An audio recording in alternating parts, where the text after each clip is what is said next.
primeiro ano de hematologia, e hoje a gente vai falar um pouquinho sobre leucemia mielomonocítica crônica. De uma forma geral, a gente vai discutir esses dois artigos que falam para a gente sobre, principalmente, tratamento da leucemia mielomonocítica crônica e desenvolvimento de novas drogas. Mas antes de começar a falar sobre o tratamento e sobre o desenvolvimento de novas drogas, eu queria fazer uma leve introdução sobre o que é a doença, né? Para a gente poder contextualizar, principalmente para os residentes de clínica, para os internos. E aí, por definição, a leucemia mielomonocítica crônica é uma doença clonal de células-tronco hematopoéticas progenitoras caracterizadas pela monocitose. Monocitose essa que, desde o ano passado, quando a gente teve uma atualização dos critérios, ela é definida como maior do que 500 no sangue periférico. Antes, a gente tinha essa definição como 1.000, e aí a gente perdia muitos diagnósticos, principalmente das formas relacionadas à SMD. Então, foi modificado para que a gente tivesse uma maior amplitude de diagnóstico desses pacientes. E essa monocitose, ela tem que ser sustentada no sangue periférico por um período maior do que 3 meses. Então, a monocitose em achado único, ela não é significativa. E aí vai ser necessário que a gente exclua causas reativas dessa monocitose, que vai ser o mais importante para os nossos internos e para os nossos residentes de clínica, porque essa parte quem faz é o clínico geral, é o clínico de acompanhamento do paciente, antes de mandar para a gente, para o hemato, para investigar, né? A gente tem muitas causas reativas de monocitose, as principais seriam infecções crônicas e doenças autoimunes, autoinflamatórias. No nosso meio, a tuberculose seria uma das mais importantes delas. Então, sempre que a gente tiver uma monocitose persistente, procurar outras causas e aí sim, a partir do momento em que a gente não acha, encaminhar para o hematologista para que a gente possa excluir as causas mais específicas, como, por exemplo, a LMC, as neoplasias relacionadas ao rearranjo do PDGFR alfa e beta, que é importante que a gente exclua, porque vão ter tratamentos específicos diferentes da LMMC, que seriam relacionados aos inibidores de tirosina quinase, tem uma resposta única a essa classe de drogas.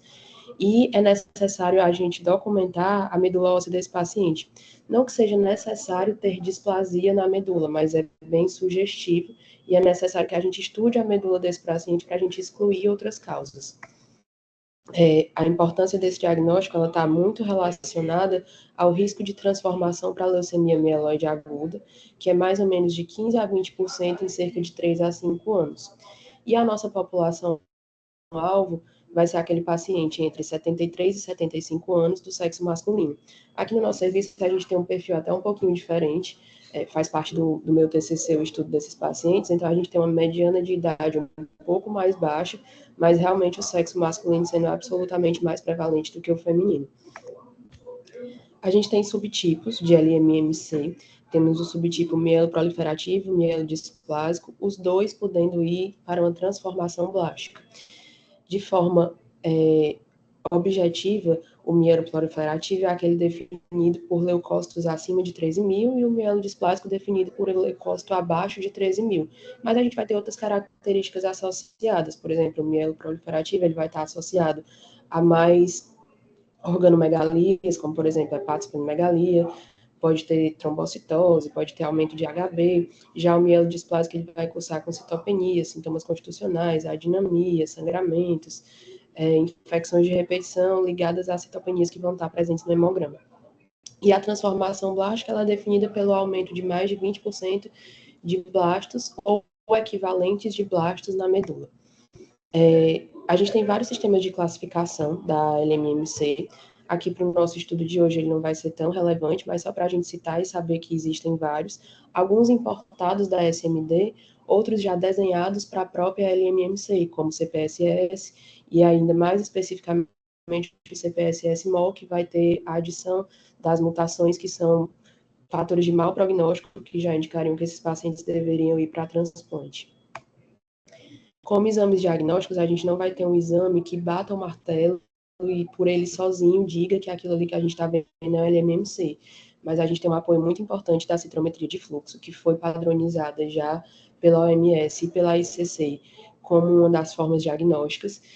E isso vai se dar pelo aumento da proporção de monócitos clássicos na citometria de fluxo.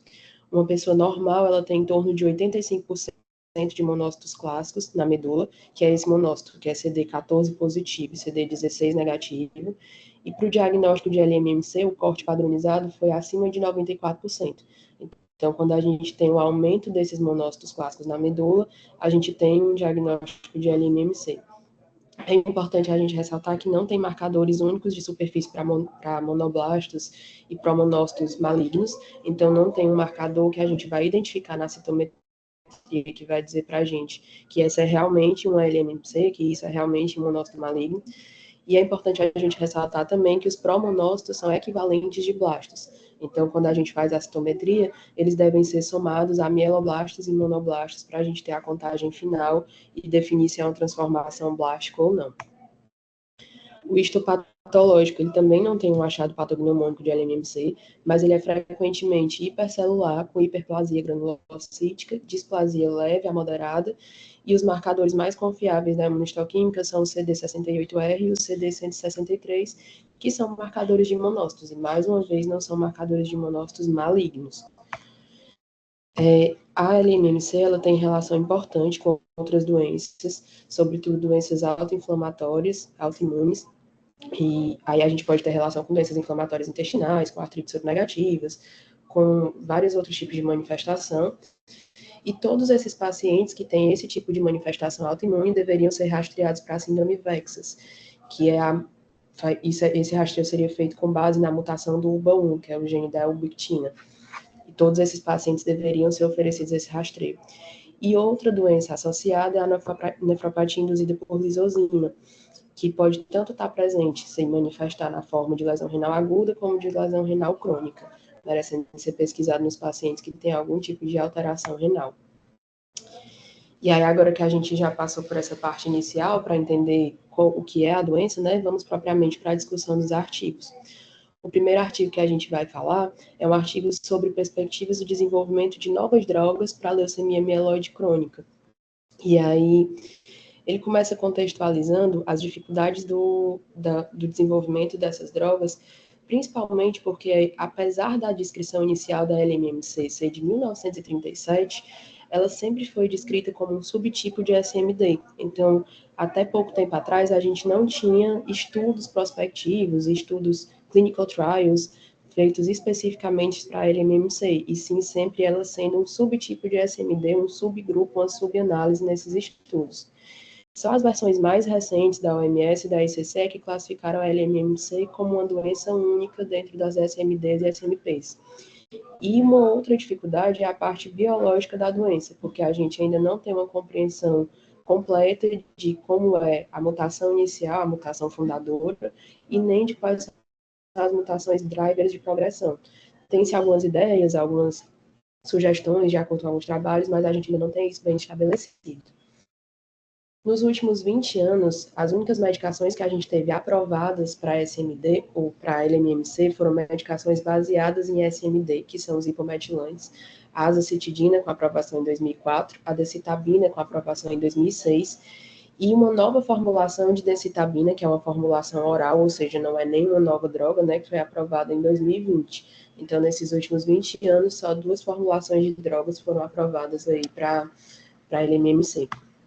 E é importante a gente ressaltar que, apesar de elas terem sido aprovadas para a LMMC, elas foram aprovadas com bases em estudos de SMD, só com análise de subgrupo, então elas não foram estudadas especificamente para isso. E elas têm uma taxa de resposta global bem modesta, de 40% a 50%, sendo a taxa de remissão completa menor do que 20% para esses pacientes. E a gente tem alguns fatores de indução de que esse paciente vai responder. A mutação da TET2 é uma delas, e o ASXL1 não mutado, eles indicam que esse paciente deve ter uma resposta melhor aos hipometilantes. Os resultados são inferiores em pacientes com características mieloproliferativas, justamente por conta do grupo de pacientes em que essas medicações foram testadas. E aí ele pontua, né, ele enumera lá no artigo, por que é tão difícil a gente fazer a aprovação e a validação de drogas para a LMMC. E ele ressalta principalmente a questão da apresentação díspare, da gente ter 2 tipos, né, de LMMC, e esses 2 tipos respondendo diferentemente às medicações, que seria o subtipo mielodisplásico e o subtipo mieloproliferativo. A estratificação de risco desses pacientes, que é muito complexa, que a gente tem vários estratificadores, como a gente passou lá no começo, né? São muitas classificações possíveis para a gente estratificar, e aí é difícil entender qual subtipo de estratificação responderia melhor a cada tipo de droga. Os critérios específicos de resposta, eles foram propostos, mas eles ainda requerem validação. Atualmente, o que a gente usa são critérios importados das SMDs e SMPs, que eu vou até pincelar um pouquinho mais na frente com vocês, mas especificamente para LMMC, a gente ainda não tem critérios validados, e a difícil seleção de endpoints, porque a gente não tem uma droga padrão ouro para que a gente possa comparar, porque os hipometilantes não seriam esse padrão ouro, porque não trariam mudança de sobrevida, e aí acaba que a maioria dos nossos ensaios clínicos são comparando com hidroxiureia. Ele traz essa tabelinha, que ele traz, na verdade, como uma forma de esperança, mostrando para a gente que algumas drogas estão sendo testadas, apesar de todas essas dificuldades. Esse primeiro trabalho, que é o Dakota Study, que é um ensaio clínico de fase 3, que foi comparando destabina com hidroxiureia, então mostrando que, apesar de tudo isso, a gente consegue fazer ensaios clínicos de fase 3 para essa doença. Não teve um resultado tão animador, porque não mostrou melhora de PFS com a destabina em relação à hidroxiureia, mas pelo menos foi um estudo que pôde ser conduzido com qualidade. E aí ele traz essas outras 4 drogas que ainda estão em estudos de fase 1 e fase 2, ainda não temos uma aprovação realmente, mas que estão em fase de teste, e se a gente fizer uma comparação com os últimos 20 anos, já é muita coisa, porque já são estudos clinical trials que estão em andamento no momento. E aí a gente vai agora para o outro artigo, que não é um estudo, não é um clinical trial, é uma coorte, em relação ao uso de venetoclax com hipometilante na leucemia mielomonocítica crônica. Nesse estudo, a gente avaliou uma população que nunca tinha feito o uso de hipometilantes. A gente avaliou a população que estava em LMMC em fase crônica, né, seja no subtipo mieloproliferativo ou mielodisplásico, e a gente avaliou também a população de LMMC em transformação blástica. E aí, como desfecho primário aqui, a gente vai ter sobrevida livre de doença, sobrevida global, e nos desfechos secundários a gente vai ter taxa de resposta. Essa taxa de resposta sendo mensurada pelo International Workgroup Criteria de 2015 para fase crônica e pelos critérios do European Leukemia Net de 2022 para a crise blástica. A população que a gente analisou nesse estudo é uma população de 89 pacientes, sendo 51 deles em fase crônica e sendo 38 deles transformados. A gente tem aí uma predominância masculina, que bate realmente com a epidemiologia da doença, né? E um ECOG da maioria desses pacientes entre 0 e 1. O segmento do estudo foi de quase 5 anos, aí 59 meses e meio. Aí só para a gente relembrar os critérios de resposta do International Working Group de 2015 para as SMDs e SMPs, para a gente saber o que é que está sendo analisado como resposta, né? A gente tem 5 critérios, e sendo o critério 4, que é a resposta medular, com a subdivisão entre ótima e parcial. E aí, só para a gente relembrar um pouquinho deles, os critérios de resposta completa, que é aquele em que a gente tem menor do que 5% de mieloblastos, incluindo os equivalentes de blastos, né? Uma fibrose medular menor ou igual à fibrose 1, e uma recuperação de hemograma, ou seja, uma contagem de leucócitos, glóbulos brancos totais menor do que 10.000, HB maior que 11, plaquetas maior do que 100.000, neutrófilos maior do que 1.000, zero blastos em sangue periférico, neutrófilos, precursores de neutrófilos, né, menor do que 2%, monócitos menores que 1.000, sem doença extramedular, com resolução dos sintomas constitucionais e com displasia leve. Ele não vai usar lá na classificação o CCR, que é a resolução citogenética, mas ela existe também, e ele também não usa no artigo a remissão parcial, que é aqui onde a gente teria a normalização das contagens periféricas com a normalização parcial da medula, mas a gente não vai usar esse critério aí no artigo. Ele vai usar, na verdade, a resposta medular, que é aquele em que eu tenho mais de 5% de celularidade ainda, só que com mais de 50% de redução do que era anteriormente. E no caso da parcial, a gente vai ter, no caso da ótima, a gente também não tem normalização do sangue periférico e nem a parcial. E a gente tenta, por último, a classificação de benefício clínico, que é aquela onde a gente tem uma melhora da clínica do paciente, né, e do hemograma desse paciente, mas sem atingir aquela resposta mais importante. Então, um incremento de HB de 2, a independência transfusional desse paciente maior do que 8 semanas, a melhora nos neutrófilos acima de 500, uma resposta de redução de tamanho de baço, uma resposta de redução de sintomas constitucionais. E aí, somando tudo isso, todas essas respostas em que eu falei agora, elas vão caracterizar a nossa resposta global desses pacientes, porque a gente não teve uma mudança de sobrevida, mas a gente teve uma taxa de resposta importante. E somando todos esses subgrupos, né, sendo que a maioria dos pacientes vai estar em OMR, a ORR de todos esses pacientes somadas ficou em 91%. E se a gente comparar com coortes prévias, né, que fizeram o acompanhamento só de pacientes em uso de hipometilantes, essas respostas giram em torno de 39%, com um valor de P aí significativo. Então, a resposta entre o hipometilante e o veneto, 91%, e a resposta só com hipometilante em 39%.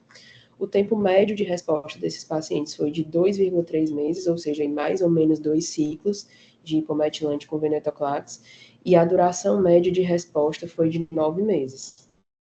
Isso para os pacientes em fase crônica. E aí agora a gente vai falar dos pacientes com transformação blástica. Como critérios, a gente usou os critérios do European Leukemia Net, que são aqueles critérios que a gente usa para as leucemias em geral, né? E aí, nesses pacientes, a gente teve uma taxa global de resposta de 83%, sendo que a maioria desses pacientes foi com resposta incompleta, resposta hematológica incompleta. Ou seja, ficaram com citopenias residuais, né? E aí, quando a gente comparou com coortes prévias, a resposta de coortes prévias só a hipometilantes era de 47%, e a resposta da coorte deste estudo foi de 94%.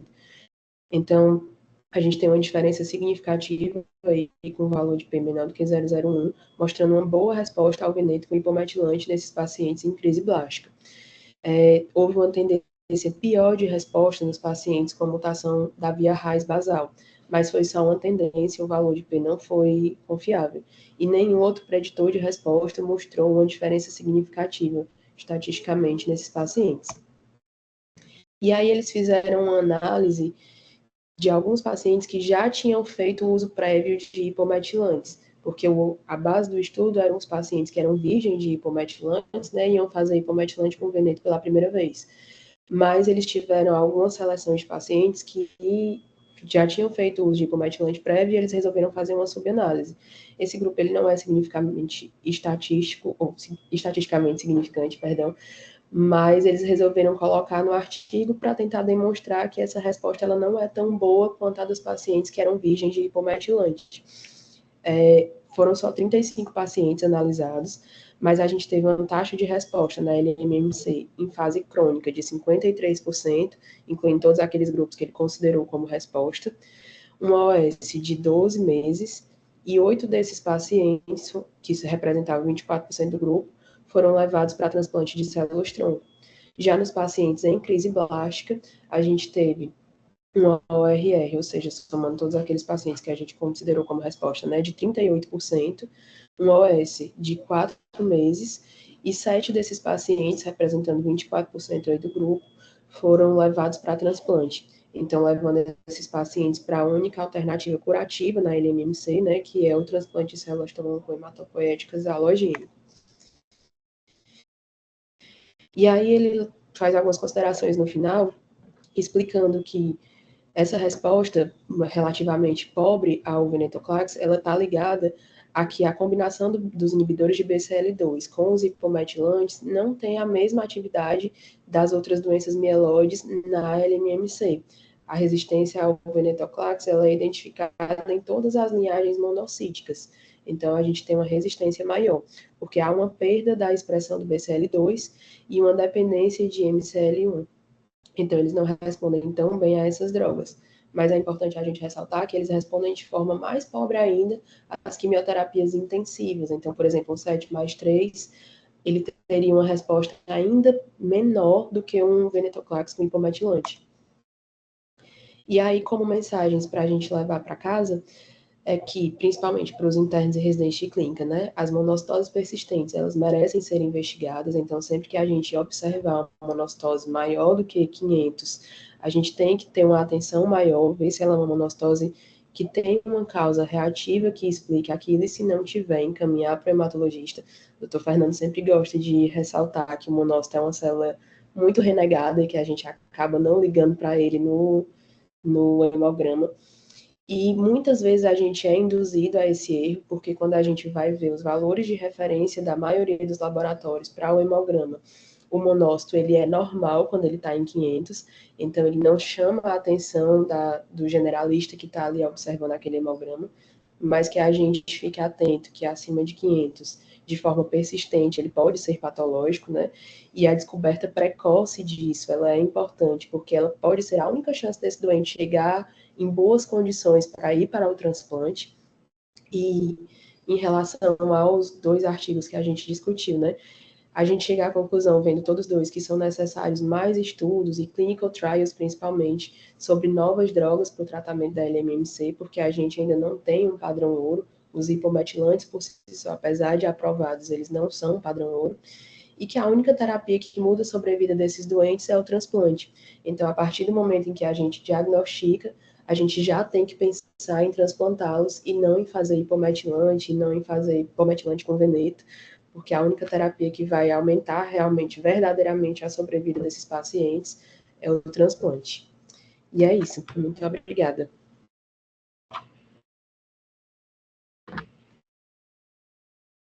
Obrigado, Yasmin. Obrigado, Emanuele, pela apresentação, foi excelente. Assim, acho que você colocou muito bem, inicialmente, a questão do diagnóstico, né? Acho que esse talvez seja o aspecto mais importante que a gente tem que discutir hoje, principalmente para os residentes de clínica e, de uma maneira geral, essa dificuldade que a gente tem de receber esses pacientes com um diagnóstico mais precoce, e eles chegam com doença muito avançada. Isso dificulta muito a nossa condução. Então, a gente tem batido muito nessa tecla de que é preciso pensar nessa doença, né? Então, eu acho que isso é um ponto relevante. E uma coisa que você colocou muito bem, acho que até a Juliana da imunofenotipagem da citometria entrou, mas acho que ela saiu, sobre a questão da padronização no sangue periférico da monocitose, né? E da monocitose anômala. Então, quando você tem esse percentual de monócitos clássicos maior do que 94%, quer dizer, esse perfil CD14 positivo, CD16 negativo, isso é indício de que, mesmo você tendo ali em torno de 800 monócitos ou mesmo 1.000 monócitos, de maneira persistente, você pode estar diante de um quadro de alteração. Um aspecto importante é lembrar que nós temos a monocitose monoclonal de significado indeterminado, né? Então, é um ponto que você não comentou, mas vale a pena a gente ressaltar, porque aquele indivíduo pode ter apenas, tal qual ele tem a gamopatia monoclonal, tal qual a gente tem essa alteração que precisa ser acompanhada, então é algo que a gente tem que estar atento. E você colocou muito bem, a monocitose muitas vezes ela é desvalorizada, desconsiderada, né, de uma maneira geral. E ela pode dar indícios, inclusive assim, porque ela pode ser reacional, né, aqueles pacientes que têm infecções de repetição, até tuberculose, como você citou muito bem, mas ficar atento a isso. Se tiver uma monocitose, a primeira coisa, e se o indivíduo não tiver nenhuma outra alteração, anemia, plaquetopenia, nada, apenas uma monocitose isolada, e não tiver nada que justifique, como essas infecções, vale a pena pedir uma imunofenotipagem do sangue periférico para ver esse perfil do monócito, né? E muitas vezes a gente se depara realmente com a monocitose de significado indeterminado, né? Monoclonal de significado indeterminado, e que a gente precisa acompanhar esse doente. Então, fica essa sugestão para que a gente possa, de alguma forma, melhorar esse diagnóstico. Porque um aspecto muito importante que a Emanuele colocou é exatamente sobre como esses doentes chegam para nós. E chegam com doença avançada, né? Na maioria das vezes, a gente não tem muita opção de tratamento. A única a opção curativa é o transplante. Na grande maioria das vezes são doentes muito de uma idade avançada, tá? Apesar de que nós temos aqui no nosso serviço pacientes jovens, né? Então, como todas as outras doenças no nosso país, a gente acaba tendo muda um pouco o perfil da idade, né? Na mielomonocítica crônica não é diferente, tá? A gente chegou a ter doente com 30 anos, eu acho que um dos doentes que nós, inclusive, transplantamos um ano passado, né? Um caso bem emblemático. E eu acho que outra coisa interessante que a Emanuel comentou é a possibilidade da mutação do JAK2, que classicamente a gente encontra nas doenças mieloproliferativas, principalmente na polissemia vera, em torno aí de 90%, na mielofibrose primária e na trombocitemia essencial, em torno de 50%, mas ela também pode estar presente na leucemia mielomonocítica crônica. Isso é tão interessante porque não se sabe exatamente ainda qual é o percentual dessa positividade. Não sei se você chegou a ler alguma coisa sobre isso, Emanuele. Chegou a ler alguma coisa sobre isso? Ele fala em cerca de 10 a 20%, professor. Pois é. Em cerca de Aonde, 10 a 20% de pois é. prevalência da mutação do JAK2. A gente até tem, né, no nosso serviço. A gente tem alguns casos, né? E eu confesso que as primeiras vezes que eu vi, eu achei que era erro diagnóstico, e depois, isso alguns anos atrás, e depois a gente viu que na verdade não era. E que era de fato uma expressão. Se a gente tentar compreender isso como um espectro de apresentação de uma doença mieloproliferativa, que na verdade é, porque você também pode ter, por exemplo, leucemia mieloide crônica com monocitose, você pode ter polissemia vera com monocitose e não ter e não ser mielomonocítica crônica, né? Então isso às vezes é muito difícil você conseguir separar uma doença da outra, tá? E é preciso olhar isso com bastante cuidado para que a gente possa esclarecer.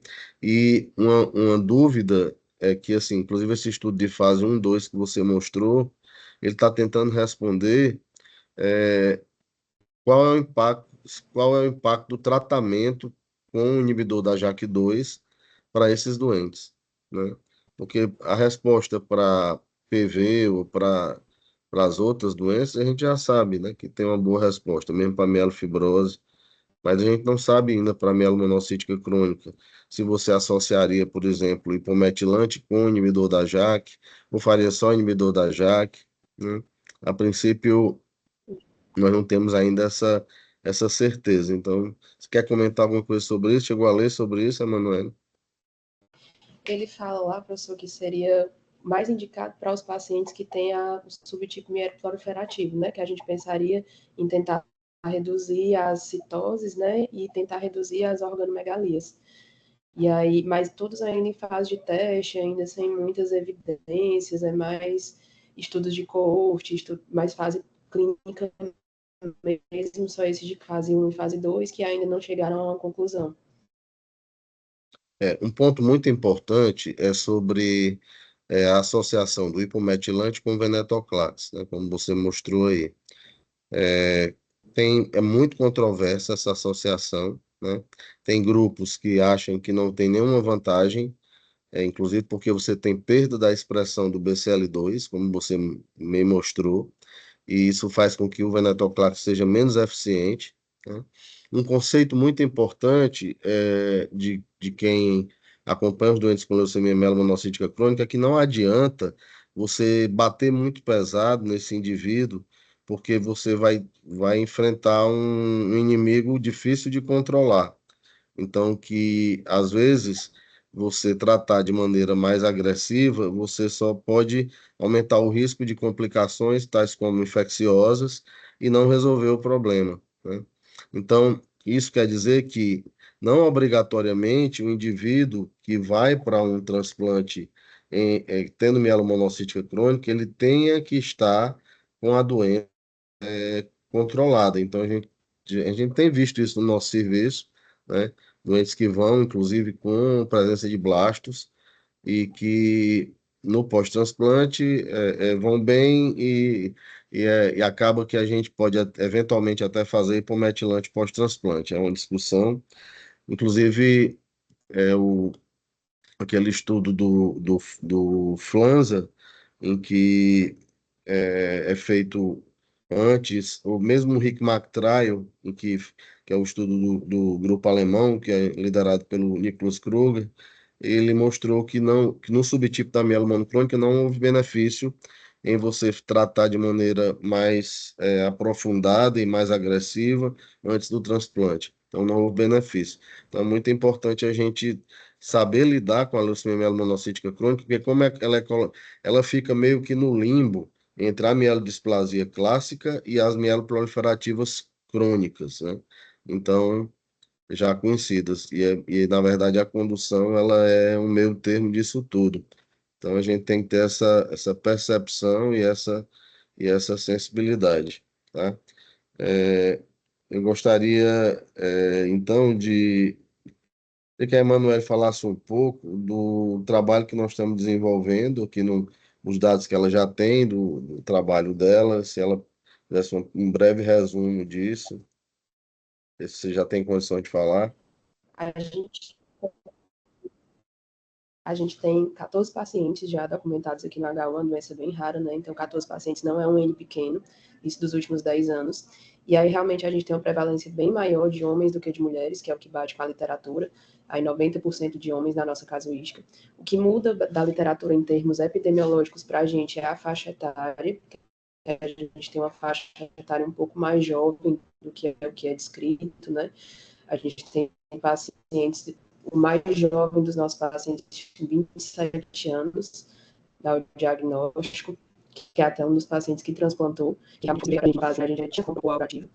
E aí a gente tem um N também importante de pacientes transplantados, né, justamente por conta dessa diferença de tanto de comorbidades dos pacientes que a gente vê na literatura, como de idade. Então, a gente acaba tendo um N de transplantes bem maior do que a maioria das outras literaturas documenta. E realmente a gente tem uma resposta pobre a 7 mais 3, né, que é a quimioterapia de alta intensidade, como o doutor Fernando falou, que não é uma doença que responde bem à alta intensidade, tem respondido melhor nos pacientes que a gente tem conseguido fazer hipometilante com venetoclax, apesar de ainda ser uma terapia que não tem esse benefício todo comprovado, mas que a gente tem conseguido tirar esses doentes da fase blástica, né, reduzir abaixo de 20%, que chegando nessa fase já seria possível da gente transplantar esses pacientes. Deixa eu só lhe interromper um minuto. A associação do Uhum. venetoclax, ela é algo que, assim, não é uma coisa absolutamente bem resolvida, né? Então, a gente tem que ter uma certa cautela aí. De todo modo, é muito importante isso, fazer 7 mais 3 para quem tem leucemia mielomonocítica crônica em transformação não é uma boa, não é a melhor opção, né? Então, acho que isso é uma mensagem importante dessa nossa reunião hoje e que pode muitas vezes a gente pode perder esse doente por neutropenia febril e complicações infecciosas ou mesmo sangramento. É, Você recorda se aquele paciente de 27 anos que nós tratamos, a gente chegou a fazer venetoclax? Fez não, professor. Ele fez, foi refratário inicial 7 mais 3, foi resgatado com o MEC e respondeu ao MEC. Porque é interessante, né? A gente tem que raciocinar no contexto do SUS, né, do serviço público, em que muitas vezes a gente não tem acesso ao hipometilante e que acaba ficando meio sem estratégia de tratamento. Então, esse caso desse rapaz é um caso muito emblemático para nós, porque mostrou que, inclusive, nós chegamos esse caso é muito interessante, porque ele chegou a fazer o 7 mais 3, ficou grave, fez complicação abdominal, teve que fazer colostomia.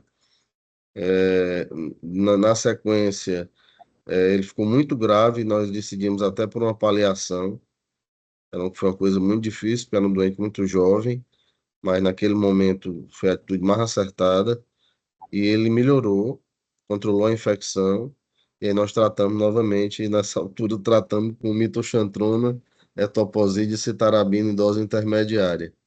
E aí ele obteve uma remissão, né? E, e aí o desfecho seguinte foi, depois de um longo tempo, fechar a colostomia e depois ele tinha, se não me engano, um doador, né? Um doador, se não me engano, era um haplo, não era isso? Isso. Era um aparentado, não sei exatamente se era haplo. E saiu muito bem. Então, mesmo não tendo uma resposta completa ao MEC, ao protocolo MEC, quer dizer, ele foi para o transplante ainda com célula blástica. E é isso Foi que é 3%. essa diga, pode falar, meu irmão. Era 3% de blast, professor, quando ele foi para o transplante. Que no dia que a gente viu, a gente até ficou preocupado se ia ter que adiar o transplante, fazer um novo ciclo, né? Mas acabou indo para o transplante e tudo dando certo aí. Enfim, essa ponderação aí é muito do manejo desses doentes e de que a gente deve seguir, mesmo com esse percentual de blast, seguir com o transplante, porque não, em outras palavras, não adianta você fazer um novo esquema quimioterápico, porque você dificilmente vai conseguir controlar isso de maneira mais eficiente.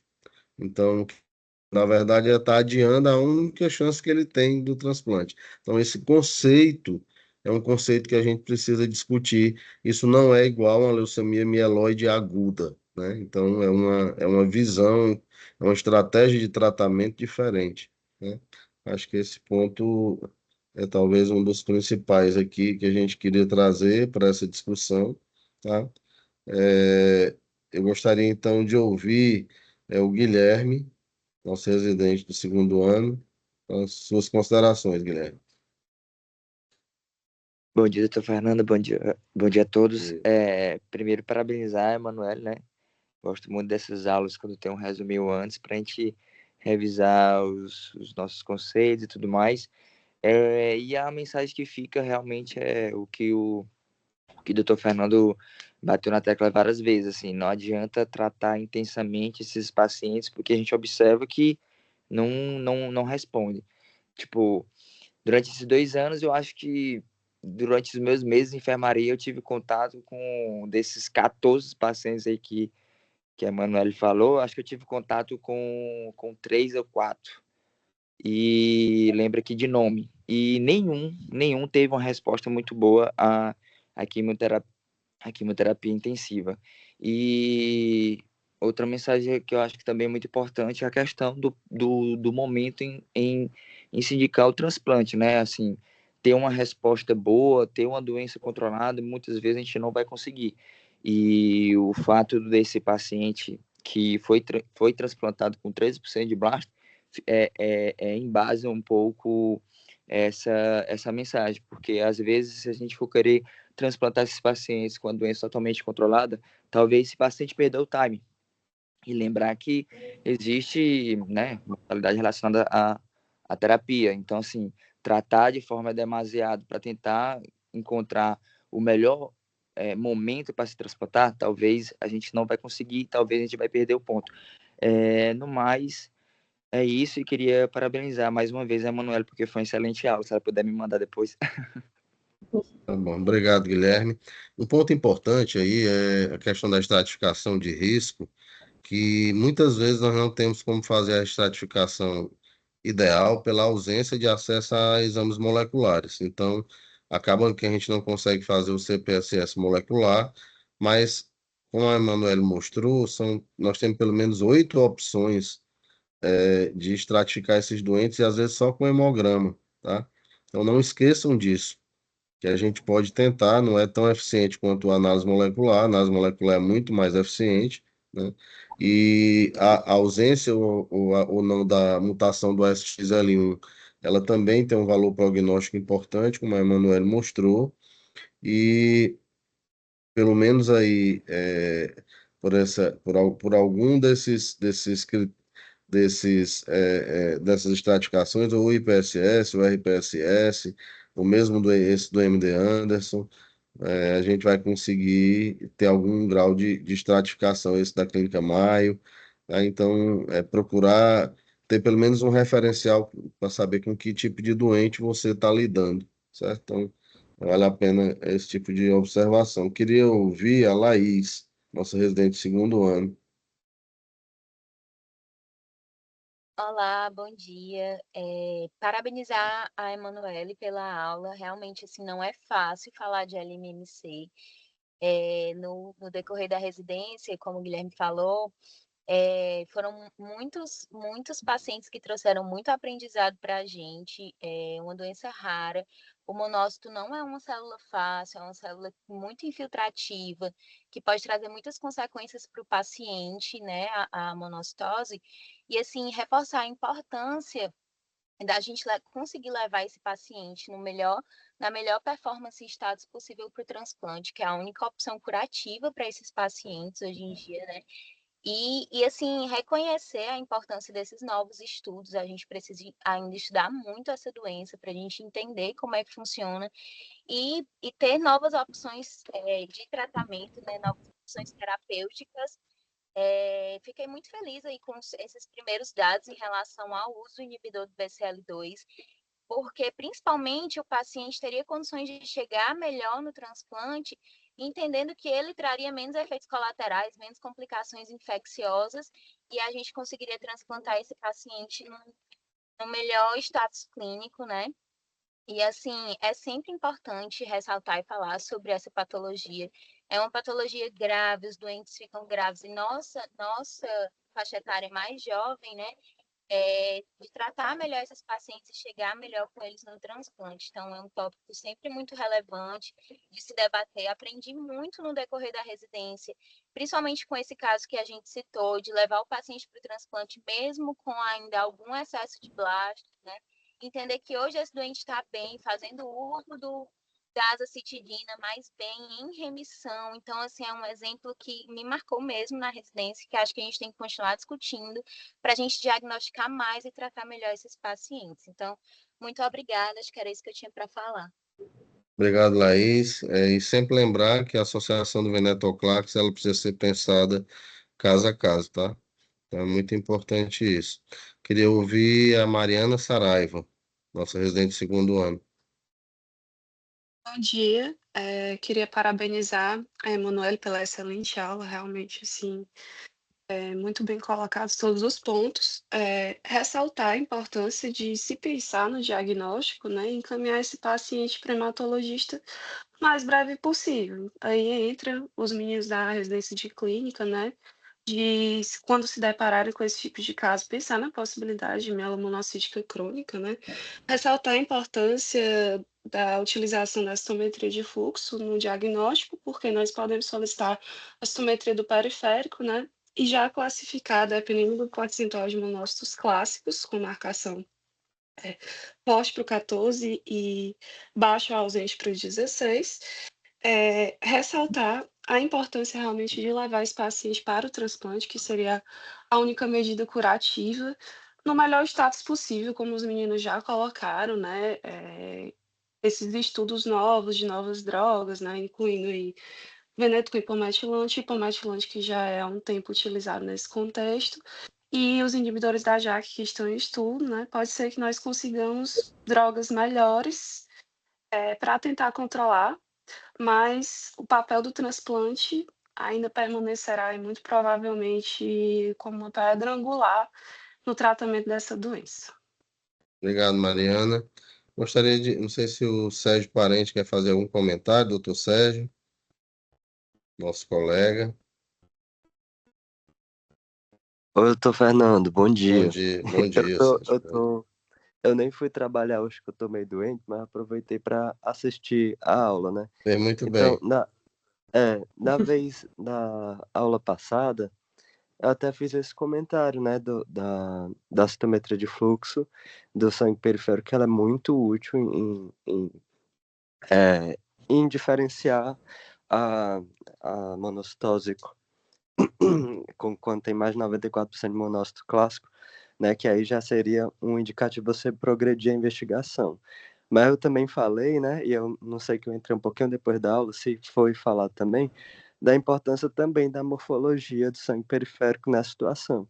Porque, às vezes, a gente vê aqueles pacientes que já têm um perfil que tem mais displasia, né?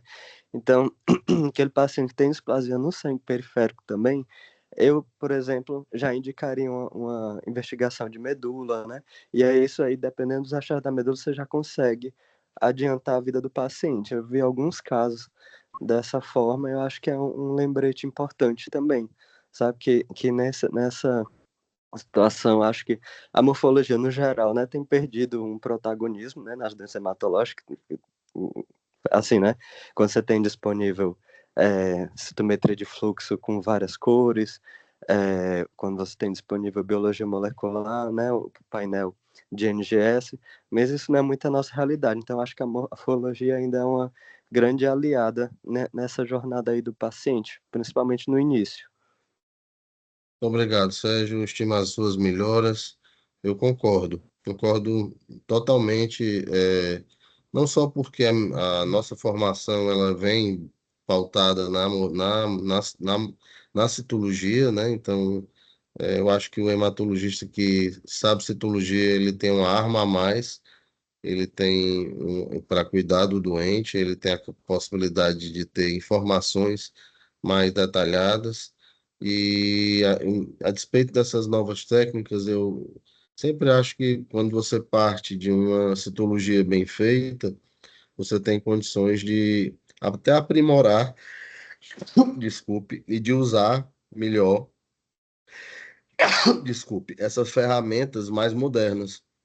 Então, muitas vezes, quando esse processo ele é invertido, muitas vezes eu vejo que alguns colegas têm dificuldade de tomar conduta.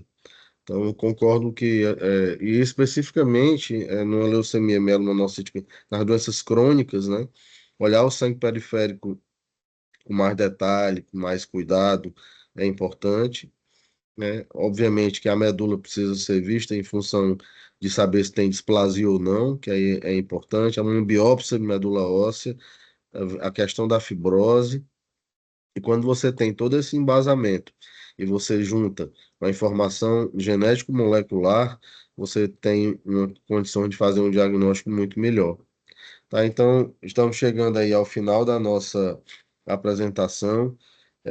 Fico muito feliz de estar podendo discutir esse assunto e de uma maneira mais madura, no nosso grupo, porque a gente partiu de alguns anos atrás de praticamente uma inexistência desse diagnóstico, e hoje a gente sabe que ele entra como uma possibilidade no raciocínio diagnóstico de vocês, então isso me deixa muito feliz. E eu passo a palavra então para a Emanuele para que ela possa concluir a apresentação. Ô, Só para Fernando, agradecer. Ô, doutora Ana, desculpa, me Emanuel. perdoe, é porque eu não sei, eu não sabia que a Não, senhora é que estava com o nome. eu tô no é, computador me, emprestado, me porque o perdoe, me meu perdoe. resolveu não entrar no Ceará, Emanuel. Ah, Mas, doutora, a senhora agora tem um nome, um subnome, Angelita. agora eu sou italiana. É, Olha, pois não. é o seguinte, parabéns, Emanuel. Eu sempre, ultimamente, eu reconheci que eu sou privilegiada, porque eu não sabia nada dessa entidade clínica e continuo não sabendo. Então, hoje você me ensinou bastante.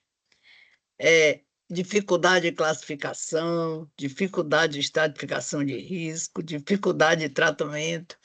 Então, eu, na realidade, quem me apresentou a LMMC foi o doutor Fernando Barroso. Lembra, Fernando, que a gente não Lembro. sabia o que era isso, e eu fico sempre com a impressão que eu estou querendo tirar essa entidade de junto da SMD, da mieloide crônica, sabe? E juntando o que é dela e fazendo uma entidade clínica que eu pensava que era nova. Mas a Emanuele me diz que os primeiros estudos vêm de 1937. Essa data está certa, Emanuele? É isso mesmo, doutora. Quer dizer que a LMMC cresceu junto comigo. O que é interessante que a doutora Helena está colocando é que na década de 90, quando eu retornei da minha formação fora, ela, inclusive, foi uma das pessoas que eu dizia, doutora Helena, eu não entendo por que é que aqui não tem leucemia mielomonocítica crônica. E era realmente uma entidade desconhecida, né, no nosso meio. E desde então a gente vem trabalhando para buscar essa. Porque esse diagnóstico precisa ser dado, esse doente precisa ser conduzido. É uma doença rara, mas é uma doença grave, né? É uma doença que, se você consegue diagnosticar precocemente, levar para o transplante mais precocemente, tem uma maior chance de cura, né? Então, cabe a nós diagnosticarmos corretamente. E não esquecer da monocitose monoclonal de significado indeterminado. Esse doente existe, esse doente, ele acho que tem Para mais mim do é que o outra que. novidade, Fernando. Pois é, é uma entidade que não é tão, não é relativamente nova, essa é relativamente nova, tá? Porque o que que aconteceu com o passar dos anos? Começou-se a olhar um monócito, né? E tem todo esse refinamento da classificação da OMS, que baixou de 1.000 para 500, e aí começou-se a ver que alguns doentes têm monocitose, mas não têm doença, e que na verdade precisa ser observado, né? Ele até tem um perfil, é, ele até tem um perfil de monocitose clonal, né? Então, mas ele não tem doença, ele não tem nenhuma outra alteração. E aí você também não pode sair tratando as pessoas só por causa de uma monocitose isolada. Então a gente precisa ter essa visão, esse discernimento, essa lucidez, né, de tratar o indivíduo como um todo, né? Então é preciso que haja, vejo, por isso que eu acho que a beleza da hematologia ela está aí em você poder ver o doente, examinar, e também ter a parte laboratorial. E essas coisas precisam ser vistas conjuntamente. Isoladamente, elas não funcionam, né? Então, acho que essa talvez seja. O hematologista ele tem essa arma. Eu acho que é uma arma muito poderosa, que algumas especialidades não têm, e nos dá um maior embasamento, tá? Então, eu acredito que isso é muito importante para nós todos. Doutora Helena, muito obrigado pela sua colocação, e me perdoe, eu realmente não vi, e é que Não, a eu senhora não estava tinha com como outro nome saber. aqui, não Não, tinha eu como só eu quero saber. dizer que eu entrego a LMMC para a Emanuele, que é jovem, viu? Ah, com certeza. Porque para mim é muito complicado, Fernando. Não, mas a senhora domina, doutora, viu? A senhora, as suas colocações. Obrigada, Emanuele. Obrigada, Fernando. Obrigado pela sua colocação, doutora Helena. Obrigado a todos pelos comentários. Parabéns, Emanuele. E vamos em frente, tá? Um bom resto de semana para todos. Um abraço. Tchau, tchau. Obrigado.